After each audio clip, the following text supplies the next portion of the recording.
तो बच्चों आज अगेन एक काफी इंपॉर्टेंट वीडियो मैं लेके आया हूं और एक और मिसकॉन्सेप्शन को क्लियर करने की पूरी कोशिश करूंगा। मिसकॉन्सेप्शन बहुत ज्यादा फेमस है ये, और अगर आप बहुत ज्यादा अच्छे बच्चे हैं और आप अच्छे टीचर से पढ़ रहे हैं तभी आपको इसके बारे में आइडिया होगा। और मेरे अकॉर्डिंग 0.01% बच्चे ही इसके बारे में बहुत अच्छे से डीपली अंडरस्टैंडिंग रखते हैं। ठीक है, तो जो भी मैं आपको टीच करूंगा वो बहुत ही शॉर्ट में बताने वाला हूं आज। उसका बिल्कुल डिटेल में एक्सप्लेनेशन कम से कम मैंने 2 लेक्चर लेके इसको ढंग से पढ़ा रखा है हमारे मैकेनिक्स वाले कोर्स में।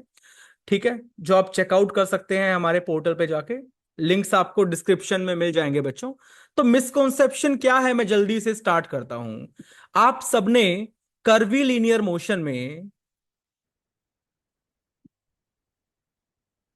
एक स्पेशल मोशन पढ़ा होगा जिसका नाम है बच्चों सर्कुलर मोशन। ठीक है, तो बहुत ज्यादा बात हम लोग सर्कुलर मोशन में ही डिस्कस करते हैं, है ना बच्चों? राइट। तो आप सबने फॉर्मूले सीखे होंगे कि velocity in circular motion is r omega. Right. और डायरेक्शन होती है बच्चों along the tangent. Along the tangent याद होगा सभी को। और एक्सलरेशन इन सर्कुलर मोशन दो हो सकते हैं बच्चों, एक होता है ए नॉर्मल और दूसरा होता है ए टेंजेंशियल। राइट। आपने सबने सीखा होगा, और नॉर्मल वाले को ही बच्चों सेंट्रीपिटल का नाम हम देते हैं। तो इसको हम ऐसे भी लिख पाएंगे, जो ए एन वेक्टर होगा उसका वैल्यू होता है माइनस ओमेगा स्क्वायर आर।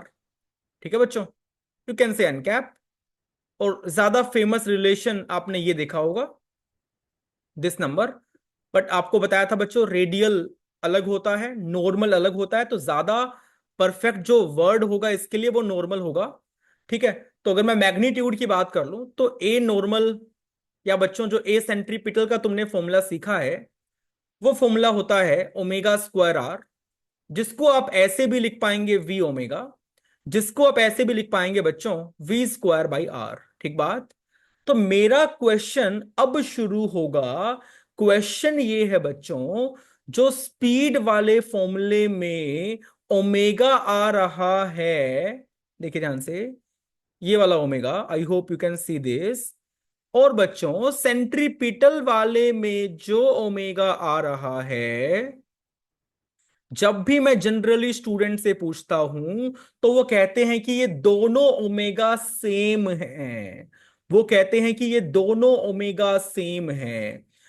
अगर बच्चों आपको भी यही लगता है तो प्लीज आप लोग कमेंट सेक्शन में लिखेंगे कि हाँ प्रोफेसर, हमें भी यही लगता है कि वेलोसिटी वाले फॉर्मूले वाला ओमेगा और सेंट्रीपिटल एक्सलरेशन वाला जो ओमेगा है वो दोनों ओमेगा सेम है।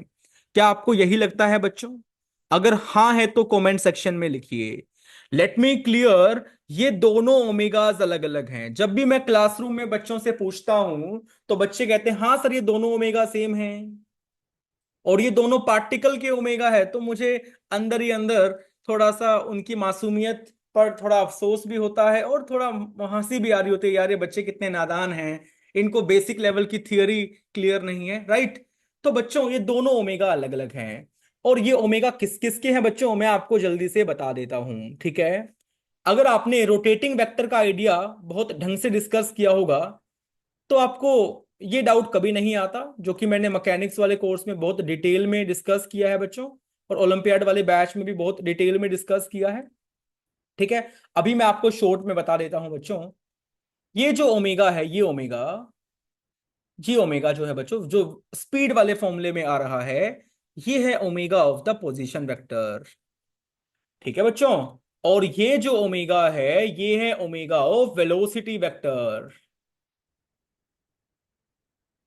हाँ जी, बिल्कुल सही सुना आपने। सर तो हमने आज तक इसके बारे में क्यों नहीं सोचा? बच्चों आपने सर्कुलर मोशन सीखा है, और सर्कुलर मोशन में भी आपने एक स्पेशल केस पढ़ा है सिर्फ। वो स्पेशल केस ये है बच्चों, जब सेंटर को ओरिजिन मान लेते हैं तो जो पार्टिकल का घूमने का रेट होगा वही उसके पोजीशन वेक्टर के घूमने का रेट होगा बच्चों, और वही उसके वेलोसिटी वेक्टर के घूमने का रेट होगा। तो आपके लिए ओमेगा ऑफ पोजीशन वेक्टर और ओमेगा ऑफ वेलोसिटी वेक्टर दोनों ही सेम थे, तो आपको आज तक सोचने की नीड नहीं पड़ी। समझ में आया जी? राइट। तो ये आपके लिए बच्चों मैंने रियल थियरी डिस्कस कर दी है। अगर आप लोग बोलेंगे कमेंट सेक्शन में तो मैं एक लॉन्ग वीडियो भी बना दूंगा कि ऐसा क्यों है बच्चों, एकदम ढंग से। ठीक है। तो खैर आज मैंने आपको बता दिया है, एक मिसकॉन्सेप्शन क्लियर कर दिया कि यहां पर जो ओमेगा है वेलोसिटी वाले फॉर्मूले में बच्चों, वो पोजीशन वेक्टर का ओमेगा है, और जो सेंट्रीपिटल एक्सेलरेशन वाले में ओमेगा है वो है बच्चों वेलोसिटी वेक्टर का ओमेगा। राइट। तो आइए इसके ऊपर एक पाथ फाइंडर का प्रॉब्लम हम सॉल्व करेंगे। तो you can see MCQ number 17 है बच्चों पाथ फाइंडर का। थोड़ा मैं इसको जूम कर देता हूं, और इसके हम मेनली नॉर्मल एक्सेलरेशन वाले पार्ट पे बच्चों फोकस करेंगे, और बिना पेन उठाए उसको सोल्व करने की कोशिश करेंगे बाय दिस आइडिया। ठीक है। Let's read the question. At a particular instant of time position vector r, velocity vector v, angular position theta of a particle traversing a path AB as shown in the figure. Here phi is the angle made by velocity vector with positive x-axis. Which of the following statement is or are correct? तो you can see बच्चों velocity vector एक fix axis के साथ phi angle बना रही है। तो जो ए नॉर्मल होगा उसका फॉर्मूला क्या होना चाहिए बच्चों, वी ओमेगा होना चाहिए। राइट। अब ये ओमेगा किसका है बताओ, पोजीशन वेक्टर का है कि वेलोसिटी वेक्टर का है? अगर आपको लगता कि पोजीशन वेक्टर का है बच्चों, दोज हु थिंक कि ये पोजीशन वेक्टर का होगा, तो बच्चों पोजीशन वेक्टर का omega, omega of position vector will be d theta by d t. जबकि बच्चों omega of velocity vector will be d phi by d t. नहीं आया समझ में, बोलो बच्चों। लेकिन नॉर्मल एक्सेलरेशन के फॉर्मूले में ओमेगा किसका आता है, वेलोसिटी वेक्टर का आता है। तो क्या बन जाएगा मेरा formula, v into d phi by d T.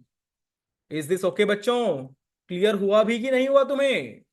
प्यारी बात, इंपॉर्टेंट बात, बेसिक फंडामेंटल बात। और ये चीजें मुझे बड़ा ही अफसोस होता है, गुस्सा आता है कि क्यों उतने अच्छे तरीके से मॉड्यूल्स में या बुक्स के अंदर डिस्कस नहीं होती है। और कभी भी जेई के अंदर ये बेसिक बात तो पूछी ही जा सकती है। उम्मीद है आपको एक बहुत ही अच्छा कॉन्सेप्ट क्लियर हुआ होगा बच्चों। अगर मैं सही कह रहा हूं, अगर आपको मेरी वीडियो से वैल्यू मिलती है तो प्लीज इस वीडियो को शेयर करना, चैनल को सब्सक्राइब करना। ठीक है जी, मिलते हैं अगली वीडियो में, तब तक के लिए बाय बाय, जय हिंद।